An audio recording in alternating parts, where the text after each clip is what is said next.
Okay, so instead of being devastating and cold and stuff, I'm gonna try to tell you guys an inspirational, true story. This is an awesome story because it's true. I used to be, when I was a kid, I was a lot more wild. My mind was really wild, and I was kind of a trickster. I got put in out of school suspension, OSS. I had done something, and I had to go to school on the weekend, but at like the BOCES, vocational location. So I did. It was like Friday and Saturday. On Friday I went there, and there were other kids. I remember that somehow, I'm not sure, but from my recollection, the teacher, there was like a substitute teacher, this guy who was in a bad mood, and he made a mistake of singling me out on something, and I didn't appreciate it. He was kind of being rude to everybody, and it came around to where he accused me, I think. It was about smoking cigarettes.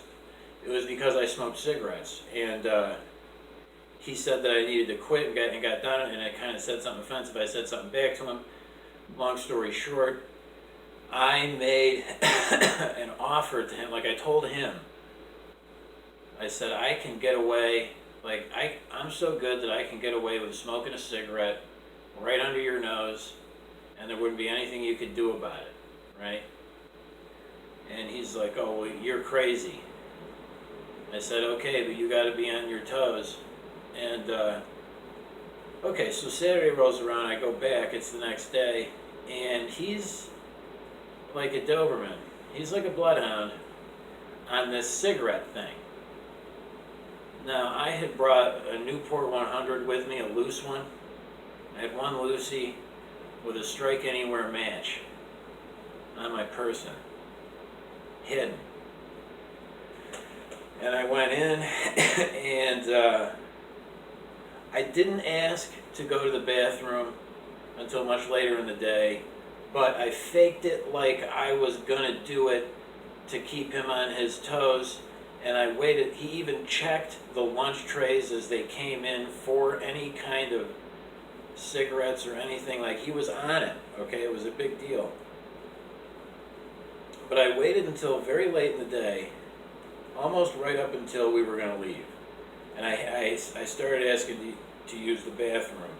And I also lightened the mood by kind of, joking around. But I had that trickster mentality when I was a kid, so he didn't want to let me go to the bathroom. I went to the bathroom, I went in there. I had to poop. So I pooped. I can't remember the exact order of things, but I lit the strike anywhere match like off my tooth, and I huffed the Newport down to like the cherry was like this long. I had pooped, and I actually ate and swallowed the filter, okay, and threw the coal into the toilet, flushed it. He had started banging on the door already. I got up, I was clean, and I started washing my, he could smell cigarette smoke, washing my hands, water real hot. He opened the door and my pants were down. I kept my pants down so that he couldn't come in, okay? I yelled like, hey, the other kids heard me. He came in, looked for this cigarette butt, looked for evidence, plunged the toilet, and the bus showed up. Now,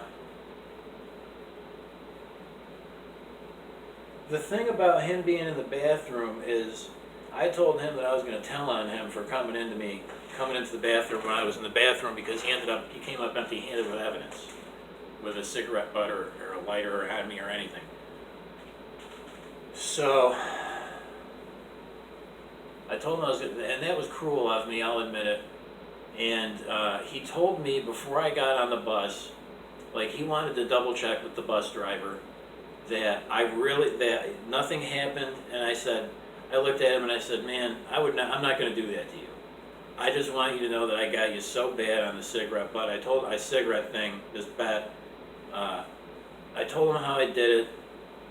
Like he said, like, I'm sorry, I just got a divorce. This guy says I was mad. I told him to move on from his wife or whatever, and I got on the bus and left. And it was kind of a moment. Okay. Well, fast forward a year or two, and I see that guy, and he told me that due to what had happened between me and him in OSS, it had shaken him out of whatever rut he was in, and that he took the advice to to consider his ex, who did him wrong, and bitch, and not deal with her, and he did, and how he had it together better. Like, he wasn't perfect about it, but the fact that I inspired him, I said, wow. So that's kind of an inspirational story for me. I mean, it's kind of funny. It shows you how cruel kids can be. Because I don't do that kind of stuff now to people. I don't scheme on people now. I get schemed on now. So sometimes I think of that. But people can change. I get a lot of input, info, and feedback from society and people. Some people are good. Some people aren't. A good number of people have some kind of issue that they can't get over, or that they're going through. And like the guy with the divorce and everything. And here comes me. I'm a menace of a middle schooler, but ended up snapping him out of it. So I don't know. I've changed. Not changing is crazy. Like, if you're doing something that doesn't work, it's crazy to keep doing it.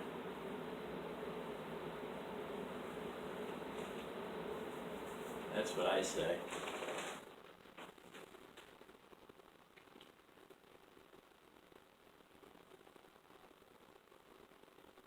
So yeah, I was reading the Bible, reading Luke.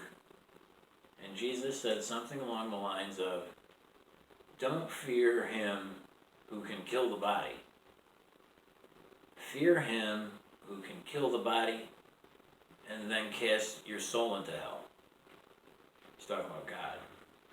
And I kind of thought, like, that's a good one. Like, God will kill you and then he'll get to work on you. What's the other one? Luke has some that I forgot about. Some guy asked Jesus, what's the best thing, what's the commandment or whatever, and Jesus is like, what do you think? And the guy says, like, love God and one God with all your heart and soul, all your love, and love thy neighbor. And Jesus is like, yeah, you're correct. And he goes, well, who's my neighbor? And Jesus looked at him and told him a story. There was once a guy, he starts saying. There was a guy once who was traveling along, and these robbers came along and thumped him and took his money and left him there lying there, hurting. And somebody walked by and didn't do anything and just left him there suffering. Another guy walked by and didn't do anything, left him there. But then a good Samaritan showed up and had compassion on him and took him to an inn and bought him supper and gave the innkeeper 2 denarii, I think, and to take care of the guy. He needs to be taken care of. Who do you think the guy that was robbed would consider his neighbor? And the guy goes, oh, well, the guy who had mercy on him and got him there and helped him out. He's like, exactamundo. You should do that. So that's my inspirational message. It's probably not that great. I'm not too good at, like, I mean, devastating, depressing, like, morbid stuff, okay. But, kind of therapy. You be the judge.